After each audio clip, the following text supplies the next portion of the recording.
የከበረ ሰላምታችን በመላው ዓለም ሆናችሁ ቃል ስፖርት ዩቲዩብ ቻናላችንን ለምትከታተሉ ውድ አድማጮቻችሁ ሁሉ ይድረስ ብለናል። ከሀገር ቤት እስከ ባህር ማዶ ለዚህም ሰዓት መርጠን ያሰናዳንላችሁን ስፖርታዊ ጥንቅሮች በቅደም ተከተል እናጋራችኋለን። እንደ ሁልጊዜው ላይክ፣ ሰብስክራይብ፣ ሼር እያደረጋችሁን እስከ ፕሮግራማችን ፍጻሜ ከኛ ጋር እንድትቆዩ በአክብሮት ጋበዝ። የተወሰኑ የሀገር ቤት መረጃዎችን ይዘንላችኋል። ከባህር ማዶ ወጣ እንላለን። በርከት ያሉ መርሃ ግብሮችን ለተቀዳሚ ተመለከትን። ዛሬም ሊጎች ቀጥሎ ይካሄዳሉ።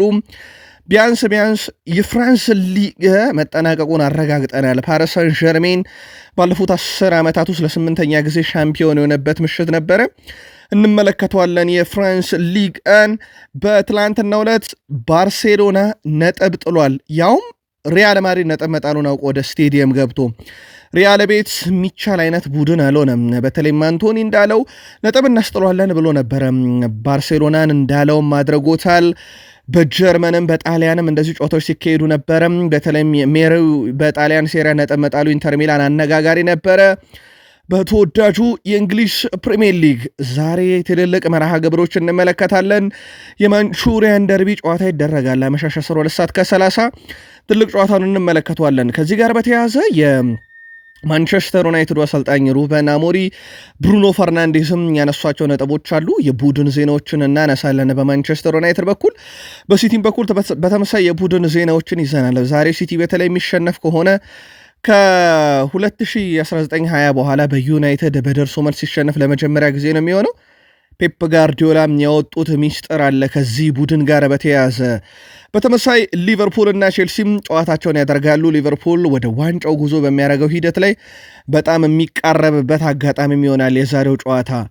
አርሰናል ነጥብ ከጣለ በኋላ ሙሉ ትኩረቱ የአውሮፓ ሻምፒዮንስ ሊግ እንደሆነ ማይከል አርቴታ ለማስረዳት ሙከራ እያደረጉ ነው። ጨዋታ ውጤቱን ባይወዱትም ግን ለማድሪዱ ጨዋታ ዝግጁ ነን ብለዋል። አርሰናል ቤት ግን ሁለት የዝውውር መረጃዎችን ይዘንላቸዋል። በተለይም ከቪክተር ጊዮኬሬስክ ጋር በተያያዘና እንደዚሁ ደግሞ የራሳቸውን ተጫዋች ከፖርቶ ያመጡታል፣ በዛው በቋሚነት ያቆዩታል በሚል ጉዳይ ላይ ያገኘናቸው ተጨማሪ መረጃዎች አሉ። እነኝንም ወደ እናንተ እናደርሳለን። ቃል ስፖርት ዩቲዩብ ቻናላችንን እንደ ሁልጊዜው ላይክ፣ ሰብስክራይብ፣ ሼር ማድረግ እንዳይረሳ። ቤተሰሞን ካሻችሁ ሰብስክራይብ አድርጋችሁ የደወል ምልክቷን ተጫኑ። ዛሬ በሚደረጉ ጨዋታዎች በተለይም በማንቹሪያን ደርቢ ጨዋታ ሊቨርፑል ክራቨን ኮቴጅ ላይ ከፉልሃም ጋር በሚያደርገው ጨዋታ ጨምሮ እንደዚሁም ቼልሲ ከብሬንትፎርድ በሚያደርጉት ጨዋታ የግል መልከታችሁን አጋሩን። አርሰናል ነጥብ የጣለበት መንገድ አሁንም አነጋጋሪነቱ ነው። የአርሰናል ደጋፊዎች በሱም መንገድ ሀሳባችሁን ብታጋሩን ደስ ይለናል። በድጋሜ ከቃል ስፖርት ዩቲዩብ ቻናል ጋር መልካም ቆይታ ተመኝተን አጠር ያሉ ስፖርታዊ መረጃዎቻችንን ከሀገር ቤት እንጀምር። የኢትዮጵያም ፕሪሚየር ሊግ የ23ኛ ሳምንት የመጨረሻ ሁለት መርሃ ግብሮችን ተመለከትን። በኢትዮጵያ ፕሪሚየር ሊግ 23ኛ ሳምንት መርሃ ግብር አርባ ምንጭ ከተማ ከኢትዮ ኤሌክትሪክ ያደረጉትን ጨዋታ አርባ ምንጭ ከተማዎች 2-0 በሆነ ውጤት አሸንፈዋል። የአዞቹን የማሸነፊያ ግቦች ታምራት እያሱና ጌታውን ባፋ በራሱ መረብ ላይ ነው ማሳረፍ የቻለው። አርባ ምንጭ ከተማ ነጥቡን ማግኘታቸውን ተከትሎ ሶስቱን ነጥባቸውን ወደ 33 ሲያሳድጉ ኢትዮ ኤሌክትሪክ 28 ነጥብ ላይ ለመቆም ተገዷል።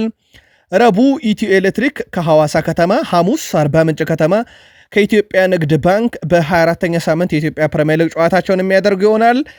ከዚህኛው ጨዋታ ቀደም ብሎ የነበረውም የኢትዮጵያ ንግድ ባንክና የሲዳማ ቡና ጨዋታ በኢትዮጵያ ንግድ ባንክ 2-0 አሸናፊነት ተጠናቋል። ሲሞን ፒተር እና ዳዊት ዮሐንስ ለኢትዮጵያ ንግድ ባንክ፣ ዮሴፍ ዮሐንስ እንዲሁ ደግሞ ለሲዳማ ቡና ብቸኛዋን ግብ ያስቆጠረ ተጫዋች ነው። ነጥቡን ተከትሎ ንግድ ባንክ ነጥቡን ወደ 31 ሲያሳድግ ሲዳማ ቡና በ26 ነጥብ ላይ ለመቆም ተገዷል። ቀጣይ ረቡዕ ስሁል ሽረ ከሲዳማ ቡና፣ ሐሙስ አርባ ምንጭ ከተማ ከኢትዮጵያ ንግድ ባንክ በ24ኛ ሳምንት ጨዋታቸውን የሚያደርጉ ይሆናል። የኢትዮጵያ ፕሪሚየር ሊግ 23ኛ ሳምንት ሁሉም መርሃ ግብሮች ተደርገው ከተጠናቀቁ በኋላ ደረጃ ሰንጠረዡን እንመልከት። ኢትዮጵያ መድን በ44 ነጥቦች የኢትዮጵያ ፕሪሚየር ሊግን በአንደኝነት ይመራል። እጅግ ሰፊ የሆነ ነጥብ ልዩነት አለው ከተከታዩ ኢትዮጵያ ቡና በራሱ ከተመለከተንና ሁሉም 21 ጨዋታዎችን አድርገዋል። ቀሪ ጨዋታዎች እንዳላቸው ሆኖ የ23ኛ ሳምንት ላይ ስለሆኑ ማለት ነው።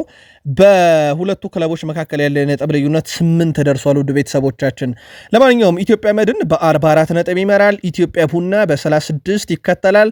ወላይታ ዲቻ ተመሳሳይ 36 ነጥብ ይዞ በግብ ክፍያ በኢትዮጵያ ቡና ተበልጠው ሶስተኛ፣ ባህር ዳር ከተማ በ34 ነጥብ አራተኛ፣ አርባ ምንጭ ከተማ በ33 ነጥብ አምስተኛ፣ ሀዲያ ሆሳዕና ተመሳሳይም 33 ነጥብ ይዞ በግብ ክፍያ ተበልጦ ስድስተኛ፣ ኢትዮጵያ ንግድ ባንክ የአምናው ኢትዮጵያ ፕሪሚየር ሊግ ሻምፒዮን ሰባተኛ ደረጃን የተቀመጠው በ31 ነጥብ፣ ቅዱስ ጊዮርጊስ በ31 ነጥብ በተመሳሳይ በግብ ክፍያ ተበልጦ ስምንተኛ ተቀምጧል። ፋሲል ከነማ 10ኛ፣ ፋሲል ከነማ 9ኛ፣ መቻል 10ኛ፣ ኢትዮ ኤሌክትሪክ 11ኛ፣ ሲዳማ ቡና 12ኛ፣ ድሬዳዋ ከተማ 13ኛ፣ መቀለ ሰባ እንደርታ 14ኛ ደረጃ ላይ ሲቀመጡ ዘንድሮ 4 ወራጅ ክለቦች እንዳሉ ይታወቃል። በኢትዮጵያ ፕሪሚየር ሊግ ሐዋሳ ከተማ፣ አዳማ ከተማ፣ ስሁል ሽረ፣ ወልዋሎ ዓዲግራት ከ15 እስከ 18ኛ ያለውን ደረጃ ይዟል። እነኚህ ክለቦች ወራጅ ቀጠና ውስጥ ተቀምጠዋል። ከ23ኛ ሳምንት የፕሪሚየር ሊግ ጨዋታ ውጤቶች በኋላ የኢትዮጵያ ፕሪሚየር ሊግ 23ኛ ሳምንት ከፍተኛ ግብ አስቆጣሪ አህመድ ሁሴን ከአርባ ምንጭ ከተማ በ10 ግቦች ይመራል። አንተነህ ተፈራ ከኢትዮጵያ ቡና፣ ያሬድ ብርሃኑ ከመቀለ ሰባ እንደርታ፣ አሊ ሱሌማን ከሐዋሳ ከተማ እነኚህ ደግሞ ሶስቱ ተጫዋቾች በ9ና በ8 ግብ ተከታዩን ደረጃ ይዟል።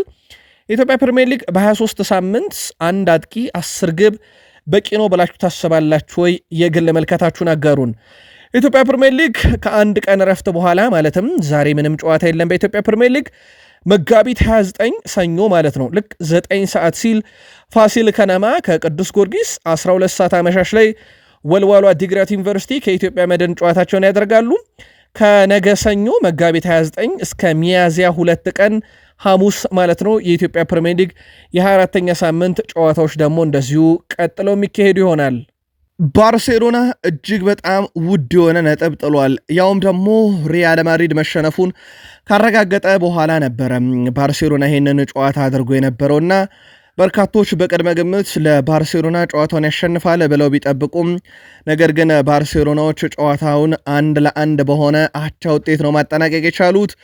የባርሴሎናን ግብ ጋቢ ከመረብ ማሳረፍ ሲችል ደስታውን አልገለጸም። የቀድሞ ቡድን መሆኑን ተከትሎ ባርሴሎናቻ መውጣቱን ተከትሎ ከሪያል ማድሪድ ያለውን የነጥብ ልዩነት ወደ 6 ማስፋት የሚችልበትን እድል አልተጠቀመም። ባርሴሎና በውድድር ዓመቱም 4ኛ ጨዋታቸውን ነው ባቻ ውጤት ያጠናቀቁት። በሊጉ ደረጃ ሰንጠረዥ ባርሴሎና 67 ነጥቦችን ይዞ አንደኛ፣ ሪያል ቤትስ በ48 ነጥብ ወደ 5ኛ ከፍ ብሏል። ቀጣይ ሳምንት ቅዳሜ ሌጋኝሽ ከባርሴሎና፣ እሁድ ሪያል ቤትስ ከቪላሪያል ጨዋታቸውን የሚያደርግ ይሆናል። በትላንትናው ጨዋታ ግን ላሚን ያማል እጅግ በጣም ደካማ ነበረ። 32 ኳሶችን በአጠቃላይ በሜዳው ላይ ተነጥቋል። ሼዝኒ ለባርሴሎና 20 ጨዋታዎችን ተጫውቷል። እስካሁን ምንም አይነት ሽንፈት አልገጠመውም። ሌላኛው በጣም አስደናቂው ምሽት ነበረ ለዚህም ግብ ጠባቂ። ያለፉትን 8 ጨዋታ ላይ ደግሞ ሽንፈት ያላስተናገዱት ቤትሶች ትላንትና ያውም ወደ ባርሴሎና ሜዳ አቅንተው ነው 1 ነጥብ ማግኘት እየቻሉት። በማኑኤል ፔሌግሪኒ የሚመሩት ሪያል ቤትሶች ባለፉት 8 ጨዋታ ትልልቅ ክለቦች ጋርም ነጥብ አስጥሏቸዋል። ባርሴሎና ጋራቻ፣ ሪያል ማድሪድን አሸንፈዋል። ባለፉት 8 የሚጠጉ ጨዋታዎች 2 አቻ ነው ያላቸው ከቪቶሪያ እና ከባርሴሎና ጋር። በአውሮፓ መድረክ ነው ከቪቶሪያ ጋር። ትላንት ከባርሴሎና ጋር ቀሪ ጨዋታዎችን በድል ነው መወጣት የቻሉት። ሄታፌ፣ ሪያል ማድሪድ፣ ላስ ፓልማስ፣ ቪቶሪያ፣ ሌጋኝ፣ ሴቪያን ጭምር ማሸነፍ ችሏልና በተለይም በሁለተኛው አጋማሽ የውሰት ተጫዋቾች እነ አንቶኒን ከጨመረ በኋላ ቡድኑ አሁንም በጠንካራ ጉዞ ላይ ይገኛል። የሃንስ ፍሊክም ባርሴሎና 25 ከገባ በኋላ እስካሁን ሽንፈት የሚባል ነገር አልቀመሰም። 18 ጨዋታዎችን ድል ያደረገ ቡድን ነው። 3 አቻ ወጥቷል። ምንም ሽንፈት አልገጠመውም። 65 ግቦችን በተቃራኒ መረብ ላይ እንደዚሁ ማሳረፍ የቻለ ቡድን ነው። ባርሴሎናዎች በቀጣይ 9 ቀናቶች ውስጥ ብቻ 4 ጨዋታዎችን ግን ለማድረግ ይገደዳሉ። አሁን በደረጃ ሰንጠረዡ ባርሴሎና 67 ነጥብ አለው። ሪያል ማድሪድ 63 ይዞ ይከተላል። አትሌቲኮ ማድሪድ ዛሬ ቀሪ ጨዋታ አለው በ57 ሶስተኛ ነው። አትሌቲኮ ቢልባኦ ዛሬ ቀሪ ጨዋታ አለው በ53 ነጥብ አራተኛ። ሪያል ቤት በ48 ነጥብ አምስተኛ። ቪላሪያል ዛሬ ጨዋታን የሚያደርግ ከሆነ በእርግጥ ሁለት ቀሪ ጨዋታ በድምሩ ይቀሯል፣ ነጥቡን ማሻሻል ይችላልና ደረጃውንም ከሪያል ቤት ስም ጭምርም እንዲሁም ከአትሌቲኮ ቢልባኦ መንጠቅ ይችላልና ለጊዜው ስድስተኛ ደረጃ ላይ ተቀምጧል። የጨዋታ ውጤቶች እስኪታወቁ ድረስ ሪያል ማድሪድ ያልተጠበቀ ሽንፈት ያውም ከ17 ዓመታት ገደማ በኋላ በላሊጋው ሽንፈት የቀመሰበት አጋጣሚ ነው የተፈጠረው። በቫሌንሺያ 2-1 በሆነ ውጤት ተሸንፈዋል። ቪኒሺየስ ጁኒየር በጨዋታው ላይ ዋጋ የምታስከፍላቸውን ፍጹም ቅጣት ምት 13ኛው ደቂቃ ነበረ ገና ያመከናት። ዲያኬቢና ዱሮ ለቫሌንሺያ ሁለቱን የማሸነፊያ ግብ ሲያስቆጥሩ ቪኒሺየስ ጁኒየር በጨዋታ እንቅስቃሴም ከሽንፈት ያልታደገች ግብ ለሪያል ማድሪድ ማስቆጠር ችሏል። ሎስ ብላንኮች ሪያል ማድሪዶች በውድድር ዘመኑ አምስተኛ ሽንፈታቸው ነው። ቪኒሺየስ ጁኒየርም ግብ ማስቆጠሩን ተከትሎም በሪያል ማድሪድ ብራዚላዊ ተጫዋች ሆኖ ከሮናልዶ ናዛሪዮ ዴሌማ እኩል ግብ አለው። ቫሌንሺያ ከ17 ዓመት በኋላ ድል ማድረጉን ተከትሎ ነጥቡን 34 አድርሶታል። 15ኛ ተቀምጧል። ሪያል ማድሪድ 63 ነጥብ ላይ ለመቆም ተገዷል። የሎስ ብላንኮች ዋና አሰልጣኝ ካርሎ አንቸሎቲ ሪያል ማድሪድ ማሸነፍ ይገባው ነበር ብለዋል። ከጨዋታው በኋላ የላሊጋው ፉክክር አሁን ትንሽ ከባድ ሆኗል ያሉት አሰልጣኝ ካርሎ አንቸሎቲ ቢሆንም ግን እድል አለን፣ እስከ መጨረሻው እንፋለማለን ብለዋል። ሪያል ማድሪድ ሽንፈት አይገባውም፣ የተሸነፍነው በጥቃቅን ነገር ነው፣ ያለ ጥርጥር ጨዋታውን ማሸነፍ የነበረብን እኛ ነበርን ብለዋል። አርሰናል የበለጠ ስለሚያጠቃ በማክሰኞ የሻምፒዮንስ ሊግ ጨዋታ የተለየ ጨዋታ ለመጫወት እቅድ አለን ብለዋል። እጅግ በጣም ተጠባቂው ጨዋታም የፊታችን ማክሰኞ ምሽት 4 ሰዓት በኤምሬት ስቴዲየም እንደሚደረግ ይታወቃል። አሰልጣኝ ካርሎ አንቸሎቲ አክለውም በቀጣይ ኬሊያን ምባፔ የቡድኑ ዋና ፍጹም ቅጣት ምት መቺ ሊሆን እንደሚችል ፍንጭ ሲሰጡ በጨዋታው ላይ ቪኒሺየስ ጁኒየር ትልቅ ዋጋ እንዳስከፈላቸው እሳቸውም የገባቸው ይመስላል። ከጨዋታው በኋላ ቪኒሺየስ ጁኒየር ለእኔ ልዩ ቀን ነበረ፣ ምክንያቱም እንደ አራዬ ከማየው ሮናልዶ ናዛሪዮ ዴሌማ እኩል ግብን ማስቆጠር ችያለው። በሪያል ማድሪድ መለያ ይህ ለእኔ ልዩ ቀን ነበር ብሏል። በጨዋታው ብንሸነፍም መጥፎ ቀን ነበረ፣ በእርግጠኝነት ግን መሻሻል እንችላለን። እንዳትረሱ ይህ እኮ ሪያል ማድሪድ ነው፣ ቢሸነፍም ወድቆ የማይቀረው እጅ የማይሰጠው ነው። እመኑኝ እንመለሳለን፣ እኛ ማድሪዶች ነን ብሏል። በጨዋታው ላይ ፍጹም ቅጣት ምት ያዳነበት ማማርዳሽ ቬሊ ፍጹም ቅጣት ምቱን ከመምታቱ በፊት ካዳንኩበት 50 ዩሮ እንዲከፍለኝ ጠይቄው ነበረ፣ እስከዚህ ሰዓት ግን 50 ዩሮዬን አልሰጠኝም፣ ፍጹም ቅጣት ምቱን ግን እንደማድንበት ነግሬው ነበረ ብሏል። ሌሎችም በርከት ያሉ ጨዋታዎች በስፔን ላሊጋ ለተቀዳሚ ተካሂደዋል። ዲፖርቲቮ አላቬዥ ዤሮናን 1-0 ሲያሸንፍ፣ ሴልታ ቪጎ ደግሞ ማሎርካን 2-1 በሆነ ውጤት ድል ያደረገበትን ውጤት አስመዝግቧል። የፈረንሳዩ ቱጃር ክለብ ፓሪስ ሰን ዠርሜን የፍራንስ ሊግ ሻምፒዮን መሆኑን አረጋግጧል። የፍራንስ ሊግ በ4 ነጥቦች እየመራ የሚገኘው ፓሪስ ሰን ዠርሜን ቀሪ ጨዋታዎች እየቀሩት ድል ሻምፒዮን መሆኑን አረጋግጧል። ትላንትና ኦግዤ ጋር የነበረውን ጨዋታ 1-0 በሆነ ውጤት ማሸነፍ ችሏል። በዲዛይር ዱዊ ግብ ፒኤስጂ 6 የሊግ ጨዋታዎች እየቀሩት ነው። ከወዲሁ ምንም ጨዋታ ሳይሸነፍ የፍራንስ ሊግ አሸናፊ መሆኑን ያረጋገጠው ለአራተኛ ተከታታይ ዓመት የሊጉ ሻምፒዮን የሆነው ፒኤስጂ ባለፉት 13 ዓመታት 11 ጊዜ ሊጉን አሳክቷል። ፒኤስጂ በታሪካቸው 13ኛ የፍራንስ ሊግ ዋንጫቸውን ያሳኩት። ፒኤስጂ በሊጉ ታሪክ ለመጀመሪያ ጊዜ ምንም ጨዋታ ሳይሸነፍ በበላይነት ለማጠናቀቅ 6 ጨዋታዎች ብቻ ዕድሜ ቀራቸዋል። በውድድር ዓመቱም ካደረጓቸው 28 ጨዋታ 23ቱን ሲያሸንፉ በ5 ጨዋታ ደግሞ አቻ ወጥተዋል። ምንም ሽንፈት አልገጠማቸውም። ተቃራኒ መረብ ላይ 80 ግቦችን ሲያስቆጥሩ በተቃራኒ ደግሞ 26 ግብ በእነሱ ላይ ተቆጥሮባቸዋል።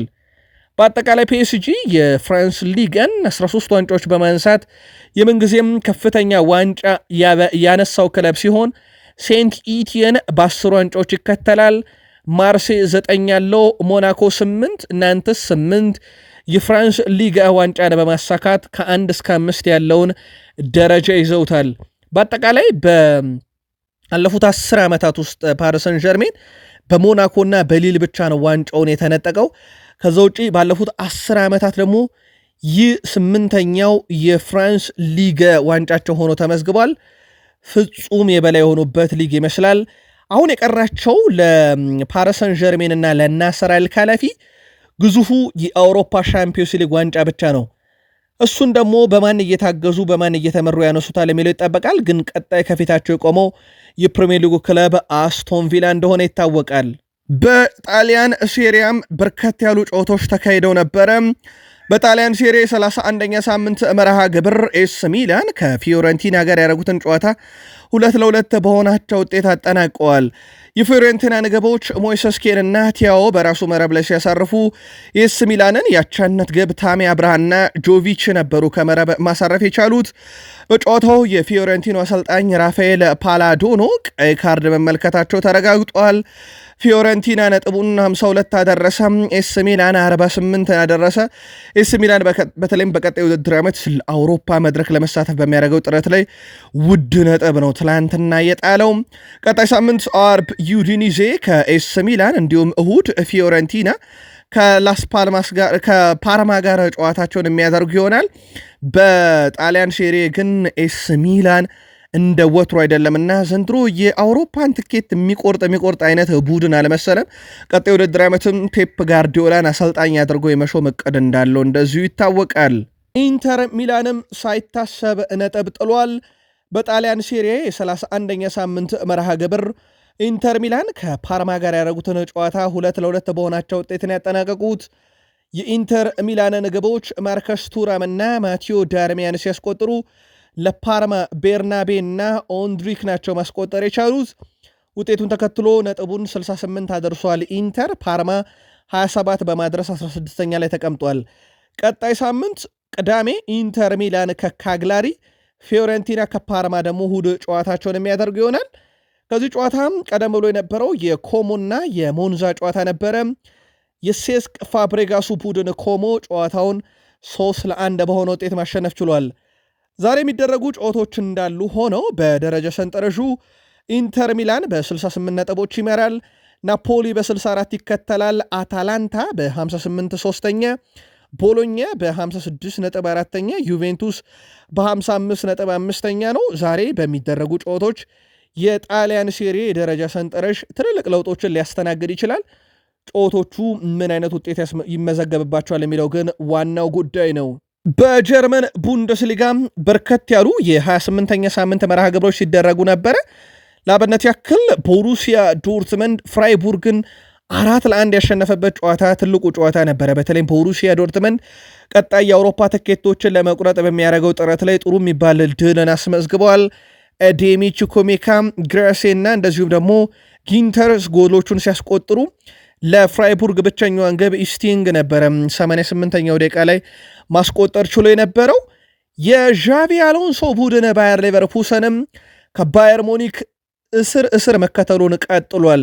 ዋንጫውን በቀላሉ አሳልፎ የሚሰጥ አለመሰለም። የዣቪ አሎንሶ ቡድን የአምናዎቹ ሻምፒዮን ከሄደንሄም ጋር ያደረጉትን ጨዋታ በቡንዲያ 91ኛው ደቂቃ ግብ 1-0 በማሸነፍ ከመሪው ባየር ሙኒክ ጋር ያላቸውን ነጥብ ልዩነትን ማጥበብ ችለዋል።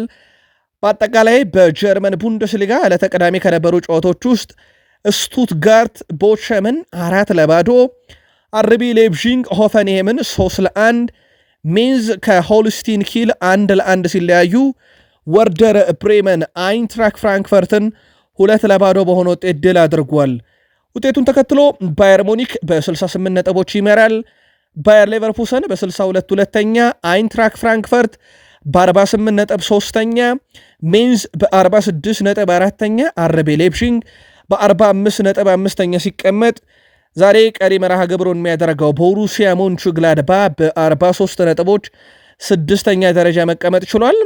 ቦሩሲያ ሞንቹግላድባ ድል የሚያደርግ ከሆነ ግን ነጥቡን 46 በማድረስ አምስተኛ ስፍራን ከአርቢ ሌፕዚግ እንደዚሁ መረከብ የሚችልበት እድል ይፈጠራል።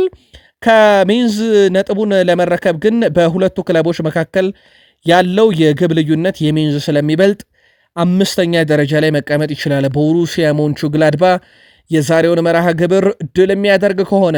በሳውዲ ፕሮሊግም አንድ ተጠባቂ ጨዋታ ነበረ። በተለይም አሊታድ ወደ ሻምፒዮንነት የሚያደርገው ጉዞ ላይ እንቅፋት የሆነ ጨዋታ ነው የገጠመው። በሳውዲ አረቢያ ሊግ 26ኛ ሳምንት መርሃ ግብር አልኢትሃድ ከአልአህሊ ጋር ያደረገውን ጨዋታ 2-2 በሆናቸው ውጤት አጠናቋል። የአልአህሊን ግብ ኢቫን ቶኒና ኢባኔዝ ከመረብ ማሳረፍ ሲችሉ ሙሳ ዲያቢና ከረም ቤንዜማ ደግሞ የአልኢትሃድን ያቻነት ግብ አስቆጥሯል። ካሪም ቤንዜማ በውድድር ዓመቱም 18ኛ የሊግ ግቡን አስቆጥሯል። አልኢትሃድ በ62 ነጥቦች መሪነቱን አጠናክሮ ቀጥሏል። ሁለተኛ ካለው ከአልአህሊ በተወሰኑ ነጥቦች ማስፋት ይችል ነበረ፣ ግን ያንን እድል አልተጠቀመም። አሁን ያለው የነጥብ ልዩነታቸው 5 ብቻ ሆኗል። በ57 ይከተላል። አልናስር በ54 ሶስተኛው ነው። አህሊ 49 ነጥቦችን ይዞ 5ኛ ደረጃ ላይ መቀመጥ ችሏል። ቀጣይ ሳምንት ሐሙስ አልኢትሃድ ከአልአሮባህ፣ አርብ አልሪያድ ከአልአህሊ ጨዋታቸውን የሚያደርጉ ይሆናል።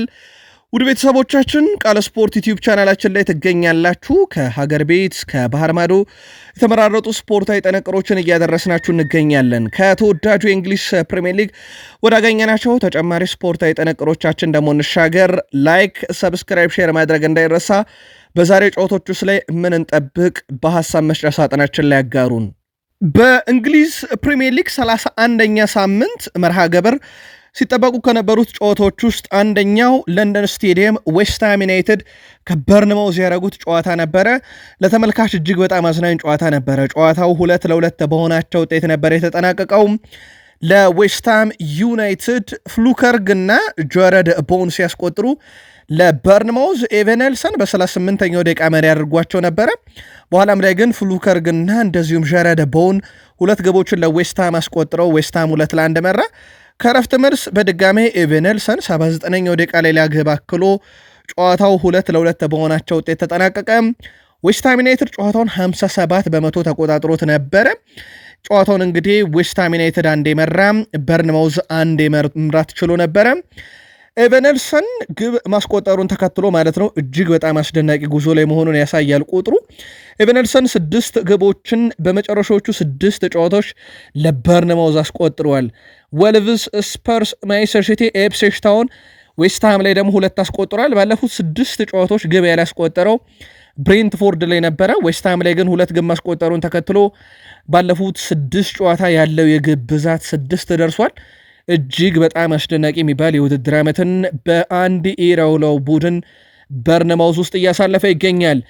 ሌላኛው ጨዋታ ፖርትማን ሮድ ስቴዲየም ኢፕስዊች ታውን ከወልቭስ ያደረጉት ጨዋታ ነበረ። ግብ ለማስቆጠር ቀዳሚ የነበረው ኢፕስዊች ታውን ነው። 16ኛው ደቂቃ በአውሮፓ ትልቅ ክለቦች የሚፈለገው ሊያም ዴላፕ ግብ አስቆጥሮ ኢፕስዊች ይመራ ነበረ። ከረፍት በኋላ ግን ወልቭስ 72ኛው ደቂቃ ፓብሎ ሳራቢያ 84ኛው ደቂቃ ላይ ላርሰን ባስቆጠሯቸው 2 ግቦች ወልቭስ 2-1 በሆነ ውጤት ጨዋታውን ባለቀ ሰዓት ማሸነፍ ችሏል። በተለይም በፕሪሚየር ሊጉ ላለመውረድ በሚደረገው ጥረት ላይ ለወልቭስ ትልቅ ድል ነው። ወልቭስ ከኢፕስዊች ታውን ያለውንም የነጥብ ልዩነት ወደ 12 አስፍቶታልና ኢፕስዊች 18ኛ ነው በ20 ነጥብ። አሁን ወልቭስ ነጥቡን ማግኘቱን ተከትሎ በ32 ነጥብ 17ኛ ደርሷልና ከወራጅ ቀጠናው በ12 ነጥብ ርቋል። ኢፕስዊች፣ ሌስተር ሲቲ፣ ሳውዝሃምፕተን ዘንድሮ የሚተርፉ ቡድን አለመሰሉ። እጅግ በጣም ጥሩ የሚባል ውጤት ነበረ ለወልቭስ በዕለተ ቅዳሜ ጨዋታ የተመዘገበው። ሌላኛው በርካታ አዝናኝ ነገሮችን የተመለከትንበት እንደዚሁም አልቢትሩ ቀይ ካርድ ሲመዙ ያመሹበት ጨዋታ የሴልኸርስት ፓርኩ የክሪስታል ፓላስ እና የብራይተን ኤንድ ሆቭ አልቢዮን ጨዋታ ነበረ። ክሪስታል ፓላስ ጨዋታውን 2-1 ማሸነፍ ችሏል። ዣን ፌሊፔ ማቴታም በጨዋታው ለግብ ለማስቆጠር የፈጀበት 3 ደቂቃ ነበረ። በኋላም ላይ 31ኛው ደቂቃ ዳኒ ዌልቤክ አቻ የምታደረጓን ግብ ለብራይተን አስቆጠረ። ከረፍት በኋላ ዳንኤል ሙኒዝ 55ኛው ደቂቃ ላይ ከኢብሪቼ ኢዜ ያገኛትን ግብ አስቆጥሮ ጨዋታውን 2-1 በሆነ ውጤት አሸንፏል። ኢብሪቼ ኢዜ ሁለቱንም የዣን ፌሊፔ ማቴታና የዳንኤል ሙኒዝን ግቦች አሲስት ያደረገላቸው እሱ ነበረ። የዳኒ ዌልቤክን ግብ ያንኩብ ሜንታ ነበር አሲስት ያደረገው። ዳኒ ዌልቤክ ግብ ማስቆጠሩን ተከትሎ የብራይተን ኤንድ ሆቭ አልቢዮን የምንጊዜም ከፍተኛ ግብ አስቆጣሪ መሆን ችሏል በፕሪሚየር ሊጉ በ31 ግቦች። ክሪስታል ፓላስ ከብራይተን ኤንድ ሆቭ አልቢዮን በነበረው ጨዋታ 78ኛው ደቂቃ ኤዲኒ ኬታ፣ 91ኛው ደቂቃ ጉዌ፣ 96ኛው ደቂቃ ቫን ሂክ በቀይ ካርድ ከሜዳ የተሰናበቱ ሶስቱ ተጫዋቾች ነበሩ። ተጠባቂው ጨዋታ ቪላ ፓርክ ስቴዲየም አስቶን ቪላ ከኖቲንግሃም ፎረስት ያደረጉት ጨዋታ ነበረ። ቀጣይ ውድድር ዓመት የአውሮፓ ትኬትን ለመቁረጥ የተደረገ መርሃ ግብር ነበረ። ባለሜዳው አስቶን ቪላ ጨዋታውን 2-1 በሆነ ውጤት ድል አድርጓል። ለአስቶን ቪላ ሁለቱን የማሸነፊያ ግቦች ሮጀርስ እና ማለን ሲያስቆጥሩ ለኖቲንግሃም ፎረስት ከሽንፈት ያልታደገችዋን ግብ ሲልቫ አስቆጥሯል። አስቶን ቪላ በሁሉም ውድድሮች 8ኛ ተከታታይ ድሉን አሳክቷል። ኖቲንግሃም ፎረስት በውድድር ዓመቱም 8ኛ ሽንፈታቸው ሆኖ ተመዝግቧል። ኖቲንግሃም ፎረስት በ57 ነጥብ ግን ሶስተኝነቱን አልለቀቀም። እንደዚሁ አስቶን ቪላ ግን 3 ነጥብ ማግኘቱ ተከትሎ በ51 ነጥቦች 6ኛ ደረጃ ላይ መቀመጥ ችሏል። ሞርጋን ሮጀርስ ግብ ማስቆጠሩን ተከትሎም በአጠቃላይ በዚህ ውድድር ዓመት በሁሉም መድረክ ለአስቶን ቪላ ያስቆጠራቸው የግብ ብዛቶች 13 ደርሰዋል። ባለፉት 3 ዓመታት የነበረው የግብ ብዛት የዚህ ተጫዋች የሞርጋን ሮጀርስ ድምር 12 ነው በ3 ዓመታት። ዘንድሮ ግን በአንድ ሲዝን 13 ደርሷልና በኡናይ ኤምሬ ስር አስደናቂ የሚባል የውድድር ዓመትን እያሳለፈ ይገኛል። ይህም ተጫዋች በአጠቃላይ በመጨረሻዎቹ 7 ጨዋታ አስቶን ቪላ ካርዲፍን 2-0፣ ክለብ ብሩጅን 3-1፣ ብሬንትፎርድን 1-0፣ ክለብ ብሩጅን በመልስ ጨዋታ በአውሮፓ ሻምፒዮንስ ሊግ 3-0፣ ፕሪስተንን 3-0፣ ብራይተንን 3-0፣ ዕለተ ቅዳሜ ደግሞ ኖቲንግሃም ፎረስትን 2-1 አሸነፈ። ይህ ቡድን ቀጣይ የሚገጥመው የፍራንስ ሊግ ሻምፒዮኑን ፓሪሰን ዠርሜንን ነው። እሳቸው ለፓሪሰን ዠርሜን እንግዳ አይደሉም፣ አሰልጥነውታል ይህንን ቡድን። በአውሮፓ ሻምፒዮንስ ሊግ ትልቅ ጨዋታ እንደምናይ ግን የአስቶን ቪላ ወቅታዊ ጥንካሬ ራሱ ማሳያ ይመስላል። አሁን በደረጃ ሰንጠረዡ ላይ ቢያንስ 6ኛ ሲቀመጥ 51 ነጥብ ከማንቸስተር ሲቲ ጋር አለው። ዛሬ ማንቸስተር ዩናይትድ የማንቹሪያን ደርቢ ጨዋታ እንዳለበት ይታወቃል። ቼልሲም በተመሳይ ዛሬ ጨዋታ አለው በ52 ነጥብ 4ኛ ነውና ከሻምፒዮንስ ሊግ ደረጃው ራሱ እስከዚህ ሰዓት ድረስ ርቆ የሚገኘው በአንድ ነጥብ ብቻ ነው። በእርግጥ ምንም አይነት የግብ ልዩነት የለውም፣ 0 ግብ ነው ያለው የግብ ልዩነቱ። የተቆጠረበትም ያስቆጠረውም ግብ አስቶን ቪላ በዚህ ዓመት እኩል ስለሆነ ግን ለአውሮፓ ሻምፒዮንስ ሊግ ትኬት አሁንም በርካታ ክለቦች እንዳሉበት በእንግሊዝ ፕሪሚየር ሊግ በ31ኛ ሳምንት ለተቀዳሚ በነበሩ ጨዋታና በተመዘገቡት ውጤቶችን ማየት ችለናል። አርሰናልም በ31ኛ ሳምንት በተወዳጁ የእንግሊዝ ፕሪሚየር ሊግ ወደ ጉዲሰን ፓርክ አቅንቶ ጨዋታውን ከአቻ የዘለለ ውጤት ማስመዝገብ አልቻለም። መድፈኞቹ በሌሳንድሮ ትሮሳርድ ግብ ይመሩ ነበረ። በኋላም ላይ ግን በተቆጠረባቸው ፍጹም ቅጣት ምት ንዲ ግብ አስቆጥሮ ለኤቨርተን ጨዋታው 1-1 ተጠናቀቀ። አርሰናል በዘንድሮ የውድድር ዓመት ብቻ ይህ 11ኛቸው ነውና በርካቶች አርሰናል ዋንጫውን ለማጣት ምክንያቱ ጉዳት አቻ መብዛት ይሉታል። አርሰናል የዘንድሮ የውድድር ዓመት ላይ በአጠቃላይ የሰበሰባቸውን የነጥብ ልዩነት ብዛትም 62 አድርሷታል። በሊቨርፑል ጋር ያለውን የነጥብ ልዩነት ለጊዜውም ቢሆን ማጥበብ የቻለ ወደ 11 ብቻ ነው። ከዛ በዘለለ ግን ዛሬ ሊቨርፑል ጨዋታው እንደሚያደርግ ከሆነ የነጥብ ልዩነቱን ከዚህም በላይ ማስፋት ይችላል። ኤቨርተን ነጥቡን 35 አድርሷል። ቀጣይ ቅዳሜ ኖቲንግሃም ፎረስት ከኤቨርተን እንደዚሁም አርሰናል ከብሬንትፎርድ ጨዋታቸውን ያደርጋሉ። ሌሳንድሮ ትሮሳርድ በጨዋታው የአርሰናልን ግብ አስቆጣሪው ልዩ ድባብ በኤምሬትስ እንደሚኖር ጠብቃለሁ ብሏል። ማክሰኞ ምሽት ደጋፊዎች ኤምሬትስ እንደ ኤሌክትሪክ እንዲነዝር እንዲያደርጉ እንፈልጋለን ብሏል ለሪያል ማድሪድ። የመጀመሪያው ጨዋታ በሜዳችን መሆኑ አሪፍ ነው። ይህንን የሜዳ አድቫንቴጃችንን በደንብ ተጠቅመን ጨዋታውን ኤምሬትስ ላይ ነገሮችን አስተካክለን ጥሩ ውጤት ይዘን የምንወጣበት እንዲሆን እናደርገዋለን ብሏል። ማክሰኞ ምሽት 4 ሰዓት ሲል የሚጀምር ጨዋታ ነው። አርቴታ 3 ነጥቡን ባለማግኘታችን ተከፍተናል፣ ቢሆንም ግን አሁንም ቀጣዮቹ ጨዋታ ለማሸነፍ መስራት አለብን ብለዋል። ይህ ጨዋታ አስደናቂ ነው ያሉት አሰልጣኝ ማይክል አርቴታ በተለይም የሪያል ማድሪዱን ይህን ጨዋታ በትልቅ ትኩረትና ጉጉት እየጠበቅን ነው። በውድድሩ ላይ ካሉ ትልቅ እና ምርጥ ቡድኖች ጋር እንጫወታለን። በሙሉ አቅማችን ተዘጋጅተናል። ጨዋታውን ለመወጣት አቅም ያለን ይመስለኛል ብለዋል አሰልጣኝ ማይክል አርቴታ። በማይክል አርቴታ በኩል እንግዲህ ከጨዋታው በኋላ ከሰጡት ሀሳብ አንደኛው ፍጹም ቅጣት ምቱን አለመስማማታቸው ሲሆን፣ ሁለተኛው ነገር ግን እሳቸው በስፋት ሊናገር የወደዱት ሙሉ ትኩረታቸው የቡድኑ አሁን በአውሮፓ ሻምፒዮንስ ሊግ ላይ እንደሆነ ነው። ከዙር ጋር በተያዘ ፖርቶች ፋቪዮ ቬራን ማቆየት ይፈልጋሉ። እናም በቋሚነት ለማስፈረም ከአርሰናል ጋር በቅርቡ ድርድር ያደርጋሉ ተብሎ ይጠበቃል። በአርሰናል በኩል በተጫዋቹ ላይ እስካሁን ግልጽ ያለ ውሳኔ ባይወስኑም በቀጣዩ ውድድር ዓመት ግን የማይክል አርቴታ ዕቅድ ይሆናል ተብሎ አይጠበቅም ተጫዋቹ። እናም በሂሳብ የሚስማሙ ከሆነ በቋሚነት ሊሸጡት ይችላሉ ተብሎ ይጠበቃል። ቤንጃሚን ሼሽኮን በተመለከተ አርሰናሎች እንደ አምነው ጥረት አያረጉም። ኢሳክንም በተመለከተ በተመሳይ ጥረታቸው ቆሟል። እንደ ቤን ጃኮብስ ዘገባ ከሆነ ከስፖርቲንግ ሊዝበን ቪክተር ጊዮኬሬስክን በ60 ሚሊዮን ፓውንድ ለማስፈረም የሚደረገው ጥረት አሁን ጥሩ የተባለ ደረጃ ላይ ደርሷል ነው የተባለው። በዋጋም ደረጃ አርሰናሎች 60 ሚሊዮን ፓውንድ አካባቢ ባለው ዋጋ ለመግዛት እንግዲህ ድርድሩን ያደርጋሉ ተብሎ ሲጠበቅ በስፖርቲንግ ሊዝበንም በኩል ከዛ በላይ ዋጋ ላይ ጠይቁ ይችላሉ ተብሏልና ድርድሩ በጥሩ ሁኔታ እየተካሄደ ነው። አርሰናልም ይህ ገንዘብ እንደ ምርጥ ዋጋ ይመለከቱታል ነው የተባለው።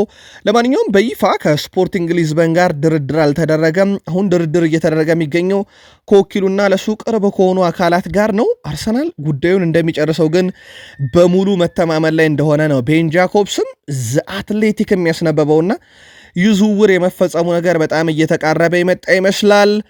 ፔፕ ጋርዲዮላ በተለይም ከኬቨን ደብሮይና መልቀቅ ጋር በተያያዘ ሐሳባቸውን አጋርተዋል። ኬቨን ደብሮይና ሰሞኑን መልቀቁ ምክንያቱ በይፋ ባይታወቅም ኬቨን ደብሮይና እንደሚለቅ አስታውቆ በኋላም ላይ ክለቡ የተወሰነ ነገር እንዳለት እሱም ተናግሮ ነበረ። በኋላም ላይ አሰልጣኝ ፔፕ ጋርዲዮላ ደብሮይና ከክለቡ መልቀቅ ፈልገው ሳይሆን ማንቸስተር ሲቲ ከተጫዋቹ ጋር መለየት ስለፈለገ ነው የተለያየው ብለዋል። ፔፕ ጋርዲዮላ እንደተናገሩትም ይህ ውሳኔ የወሰነው ክለቡ ነው። ደብሮይና እንዲለቅ ከክለቡና እኔ ሆነ የወሰነው ውሳኔ ነው። ስለዚህ ኬቨን ደብሮይና የለቀቀው በእኛ ምክንያት ነው ብለው አምነዋል። እሳቸውም ኬቨን ደብሮይና ባለፉት 10 ዓመታት ውስጥ የማንቸስተር ሲቲ ቁልፉ ተጫዋች፣ የፕሪሚየር ሊጉ ምርጡ ተጫዋች እንደነበረ የሚዘነጋ አይደለም። ስለዚህ ለስንብቱ እኔና የሲቲ ውሳኔ ነው ብለዋል። ያው ሲጠበቅም የነበረ ነገር ነው። ኬቨን ደብሮይና በሲቲ የመቆየት ፍላጎት አለው፣ ክለቡን የማይፈልገው የሚለውን ማንቸስተር ዩናይትድ በማንቹሪያን ደርቢ ዛሬ ጨዋታቸውን ሲያደርጉ ከማንቸስተር ሲቲ ጋር በተለይም ሲቲ የሚሸነፍ ከሆነ ከ2019-20 ውድድር ዓመት በኋላ ለመጀመሪያ ጊዜ ነው ሲቲ በሁለቱም ጨዋታ በዩናይትድ ሲሸነፍና በደርሶ መልስ ያኔ በኦዴጋን ሶልሼር ይህ ነገር ገጥሞታል። ፔፕ ጋርዲዮላ ይህ ነገር በሩበን አሞሪም ይገጥማቸዋል ወይ? ዛሬ 12 ሰዓት ከ30 የሚጠበቅ ጨዋታ ነው፣ እንመለከተዋለን። ማንቸስተር ዩናይትዶች ስካውቶች በትላንትናው ዕለት በአፍሪካ ከ17 ዓመት በታች ዋንጫ ላይ በሞሮኮ ከ17 ዓመት በታች እና በዛምቢያ 17 ዓመት በታች መካከል የተደረገው ጨዋታ ላይ ተገኝተው ነበረ። ኤቤል ሳሊም ይባላል። ታዲያ ሊመለከቱት የሄዱ ተጫዋች አንዱ በጣም አስደናቂ ተጫዋች ነው። ኤቤል በ7 ጎሎች የወርቅ ጫማውን ያሸነፈም ተጫዋች ነው። የዩናይትድ መልማዮች ይህን ታዳጊ ተጫዋች ለአካዳሚ ቡድኑ ለማስፈረም ጥረት ያደርጋሉ ተብሎ ይጠበቃል። በቀጣይ ሩበን አሞሪም ስለ ምልመላ ሀሳባቸውን አጋርተዋል። ስለ ምልመላ ስናገር ትልልቅ ስምና ዝና ያላቸው ተጫዋቾች ብቻ ምልመላን እና ብዙ ገንዘብን ፈሰስ ማድረግ አይደለም። ያም እንደ ምልመላም አይቆጠርም። ክለቡ ይህንንም ማድረግ የለበትም። ለምሳሌ ብለው እሳቸው ካነሷቸው ነገሮች በሌላ ትልቅ ክለብ ውስጥ የሚገኝና ኮንትራቱ ያበቃ የ17 ዓመት ተጫዋች ካለ ማንቸስተር ዩናይትድ የሚለውን ስም ወይም ብራንድ በመጠቀም ልጁን ማስፈረም እንችላለን። አንዳንድ ጊዜ ምልመላ ማለት ይህም ጭምር ነው ብለዋል። ብዙ ተሰጥኦ ላላቸውም ነገር ግን በተለያዩ ክለቦች ውስጥ ቦታ ማግኘት ላልቻሉ ልጆች ትኩረት መስጠትና ወደዚህ ክለብ ማምጣት እንሞክራለን። አካዳሚያችንን በደንብ እናሻሽላለን። ዋናው ቡድን ከዛ ነው የሚገነባው ብለዋል። ብሩኖ ፈርናንዴዝ ግብ ከማስቆጠር እና አሲስት ከማድረግ በላይ እኔን የሚያሳስበኝ ጨዋታዎችን ማሸነፍ ነው ብሏል። ሁሉም ሰው የግብ ተሳትፎችን ማድረግ ይፈልጋል ብዬ አስባለሁ። ያ የእግር ኳስ አንዱና ትልቁም አካል ነው። እናም በዛች ቅጽበት ምን ያህል ሐሴት እንደምታደርግም ግልጽ ነው። ነገር ግን ዋናው ነገር ጨዋታውን ማሸነፍ መቻል ነው። ምክንያቱም ጨዋታው ላይ የሚገኘው ነጥብ ነው ክለቡን የሚያሻግር አንተንም በብዙ የሚጠቅም ብሏል። ብሩኖ ፈርናንዴዝ በፕሪሚየር ሊጉ ካስመዘገባቸው 50 ገቦችና 50 አሲስቶች ቀጥሎ በዩናይትድ ሊያሳካ የሚፈልገውም ነገር ዋንጫ መሆኑን ተናግሯል። ዋንጫ ማሳካትን እፈልጋለሁ ብሏል። ይህ የሁል ጊዜ የኔ ዓላማ ይሆናል። የማስቆጠራቸው ግቦችና የማድረጋቸው አሲስቶችም የዋንጫውን ማግኘት አንድ አካል ናቸው። ምክንያቱም ጨዋታዎችን ማሸነፍ የምንችለው በዛው መንገድ ስለሆነ ብሏል። ዋናው ትኩረቴም ቡድን ያሸንፎ ዋንጫ እንዲያገኝም ነው ብሏል። በዛሬው ጨዋታ ማቲያስ ዲሊክት በኖቲንግሃም ፎረስቱ ጨዋታ ጉዳት ማስተናገዱን ተከትሎ አይኖርም። በማንቸስተር ሲቲ ጨዋታ ዙሪያ ብሩኖ ፈርናንዴዝ ሲቲ ባለፉት ዓመታት እንደነበሩት ጥሩ ሁኔታ ላይ አይደሉም ብለን ማሰብ አንችልም። ምክንያቱም እነሱ ድንቅ ቡድን ነበሩ እና ማንም በእነሱ ላይ ሊደርስ የሚችል አልነበረም። በምርጥ ደረጃቸው ላይ ያልተገኙበትን የውድድር ዘመን እያሳለፉ ነው። ግን አሁንም ቢሆን ሲቲ ነው አሁንም ከፍተኛ ደረጃ ላይ የሚገኛቸው። ለማንቸስተር ዩናይትድ ይህ ፈተና የሆነ ጨዋታ ነው። ስለዚህ ደረጃችንን ለማሻሻል ጨዋታውን ማሸነፍ ይጠበቅብናል ብለዋል። በዛሬው ጨዋታም ሲቲ እንግዲህ ምርጥ አቋሙን ባያሳይም ግን ጠንካራ ተፋላሚያችን ይሆናል ብለዋል ብሩኖ ፈርናንዴዝ። ጨዋታው አመሻሽ 12 ሰዓት ከ30 በኦልድ ትራፎርድ ስቴዲየም የሚደረግ ጨዋታ ነው። ባለሜዳውን ማንቸስተር ዩናይትድ እናስቀድም። ማንቸስተር ዩናይትድ ባለፉት 5 ጨዋታ 2 ድል አለው፣ 2 አቻ ወጥቶ 1 ጨዋታ በሽንፈት አጠናቋል። በኖቲንግሃም ፎረስት የተሸነፈው። በሲቲም በኩል በተመሳሳይ 3 ጨዋታ አሸነፈውም 1 አቻ ወጥቶ በኖቲንግሃም ፎረስት ግን ሽንፈት ደርሷልና ሁለቱም ባለፉት 5 ጨዋታ በኖቲንግሃም ፎረስት ሽንፈት አስተናግደው ነው ወደ ጨዋታው የሚመጡት። በርስ በርስ ግንኙነት ማንቸስተር ዩናይትድ 79 ጊዜ ሲቲን ሲያሸንፍ 60 ጊዜ ሲቲ ያሸንፏል። 54 ጊዜ አቻ መውጣት ችለዋል። ለመጨረሻ ጊዜ ሲገናኙ እነኚህ ሁለት ቡድኖች በመጨረሻ 5 ግንኙነት ሲቲ 3ቱን አሸንፎ የበላይነት አለው፣ ዩናይትድ 2ቱን አሸንፏል። ማንቸስተር ዩናይትድ በዚህ ውድድር ዓመት ኢታር ላይ የነበረውን ጨዋታ ከመመራት ተነስቶ 2-1 ያሸነፈበት ጨዋታ ደግሞ ትልቁ ተጠቃሽ ጨዋታ ነው። በሩበን አሞሪም የሚመራው ማንቸስተር ዩናይትድ በፔፕ ጋርዲዮላ የሚመራውን ማንቸስተር ሲቲን አመሻሽ 12 ሰዓት ከ30 ግዙፉ ኦልድ ትራፎርድ ስቴዲየም 74140 ደጋፊ ፊት የሚፋለም ይሆናል። ጨዋታውን ማን ሊወጣው ይችላል? በሐሳብ መስጫ ሳጥናችን ላይ የግል መልከታችሁን ልታጋሩን ትችላላችሁ። ሻምፒዮን ለመሆን በሚደረገው ጥረት ላይ ሊቨርፑልም ዛሬ ጨዋታውን ያደርጋል። አንድ መረጃ ለሊቨርፑል ለመጠቆም ያክል ቡድኑ በባለቤትነት የያዘውና እዛው በቫሌንሺያ የተወው ግብ ጠባቂ ማማርዳሽቪሊ ቡድኑ ቫሌንሺያ ሪያል ማድሪድን 2-1 ባሸነፈበት ጨዋታ ላይ ፍጹም ቅጣት ምትም አድኗል። በጨዋታውም ኮከብ ተብሎ ነው መመረጥ የቻለው። ንብረትነቱ የሊቨርፑል የሆነው ማማርዳሽቪሊ 90 ደቂቃ ተጫውቶ 49 ኳስ ነክቶ 8 ኳስ አድኗል። አንድ ፍጹም ቅጣት ምትም አድኗል። ከዚህ ውስጥ 5 ኳስ ከፍጹም ቅጣት ምት ውጭ ወጥቶ ነው ያው ማዳን የቻለው። 3 ኳሶችን ከግብ ጠባቂነት ስፍራ ወጥቶ ያዳነበት መንገድ ደግሞ በጣም አስደናቂ ነበረ። 2.28 ግብ ሊሆኑ የሚችሉ ኳሶችን አድኖ 9.1 ሬቲንግም ተሰጥቶታል። ሊቨርፑል የወደፊቱን በደንብ ያገኘ ይመስላል። በጣም አስደናቂ ግብ ጠባቂ ነው። በመጀመሪያ ዓመቱ የሊግ ሻምፒዮን ሊሆን አርኔ ስሎት 12 ነጥቦች ብቻ ቀርተውታል። ከነኛ 12 ነጥቦች አንደኛው ዛሬ ይጠበቃል። ኮዲ ጋክፖ እና አሌክሳንደር ኢሳክ ዛሬ አይኖርም። በእርግጥ ካግቦክን ቢጫ ካርድ ካየ ቀጣዩ ጨዋታ ያመልጠዋል። ሳንደንበርግ ከፉልሃም በኩል ቢጫ ካርድ ካየ ያመልጠዋል። ባለሜዳውን ፉልሃምን እናስቀድም። ባለፉት 5 ጨዋታ 1 ድል ብቻ ያለው ቡድን ነው ፉልሃም። በ3 ተሸንፏል፣ 1 ጨዋታቸው ወጥቷል። በሊቨርፑልም በኩል ተደጋጋሚ ሽንፈቶችን ያየንበት ሳምንታት ነበሩ። 2 ጨዋታ ሽንፈት አጋጥሞታል። 3 ጨዋታዎችን ደግሞ እንደዚሁ በድል መወጣት ችሏል ሊቨርፑል። በርስ በርስ ግንኙነት ሊቨርፑል 41 ጊዜ ሲያሸንፍ ፉልሃም 11 ጊዜ ያሸንፏል። 17 ጊዜ ባቻ ውጤት ማጠናቀቅ ችሏል ሁለቱ ቡድኖች። የመጨረሻ 5 ግንኙነት ሊቨርፑል 3ቱን ሲያሸንፍ 2 ጊዜ ደግሞ ባቻ ውጤት ነው ማጠናቀቅ የቻሉት። በማርኮ ሲልቫ የሚመራው ፉልሃም በአርኔ ስሎት የሚመራውን ሊቨርፑልን ክራቨን ኮቴጅ 25700 ደጋፊዎች ፊት ያስተናግዳል። የጨዋታ መልከታችሁን ልታጋሩን ትችላላችሁ። የምዕራብ ለንደኑ ክለብ ቼልሲም ወሳኝ ጨዋታውን ዛሬ ያደርጋል። ከብሬንትፎርድ ጋር ነው ከሜዳ ውጭ ጨዋታውን የሚያደርገው። የምዕራብ ለንደኑ ክለብ ቼልሲ የተከላካይ ስፍራ ተጫዋች ዌስሊ ፎፋና ባጋጠመው ጉዳት ምክንያት ለረጅም ጊዜ ከሜዳ ይርቃል። ተጫዋቹ ያጋጠመውን ጉዳት ተከትሎ ቀዶ ጥገና ማድረጉን ክለቡ ባወጣው ይፋዊ መግለጫ አስታውቋል። የ4 ዓመት ተጫዋች ዌስሊ ፎፋና በጉዳት ምክንያት ከውድድር ዓመቱ ውጭ ሆኗል። ሮሚዮ ላቪያ የለም። ለማንኛውም ዛሬ ሞይሰስ ካይሴዶ ቢጫ ካርድ የሚያይ ከሆነ ቀጣይ ጨዋታ እንደዚሁ የሚያመልጥ ይሆናል። ባለሜዳው ብሬንትፎርድ ባለፉት 5 ጨዋታ 2 ድል አለው፣ 2 ተሸንፎ 1 አቻ ወጥቷል። በቼልሲ በኩል ባለፉት 5 ጨዋታ 4 ድል አላቸው። በአርሰናል የተሸነፉት ጨዋታ ብቻ ነው ተጠቃሽ።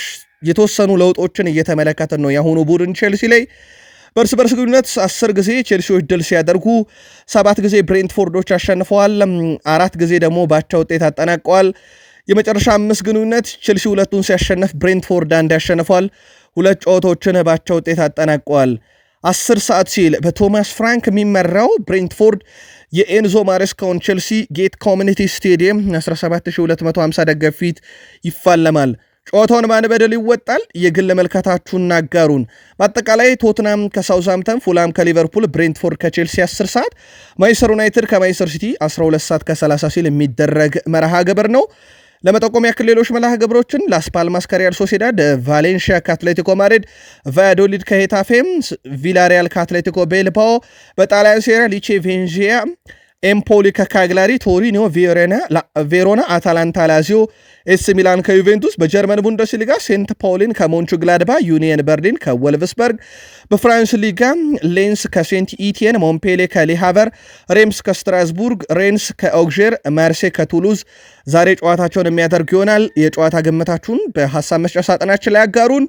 ዕለተ እሁድ ማለዳ አርፍደን ስለተገኘን ከልብ ይቅርታ እየጠየቅን ለዛሬ ጨዋታዎች የግል መልከታችሁን በሐሳብ መስጫ ሳጥናችን ላይ አስፍሩልን። ማን ያሸንፋል የሚለውን እኛ ከጥቂት ደቂቃዎች በኋላ ሙሉ ጨዋታ ውጤቶችን ይዘንላችሁ እንመጣለን። ሰብስክራይብ ካረጋችሁ ታገኙናላችሁ። በድጋሜ ዕለተ እሁድ መልካም ጊዜ፣ ለክለቦቻችሁም መልካም የጨዋታ እድል እንዲገጥማቸው ተመኝተን የአሁኑን አበቃን። ሰናይ ቀን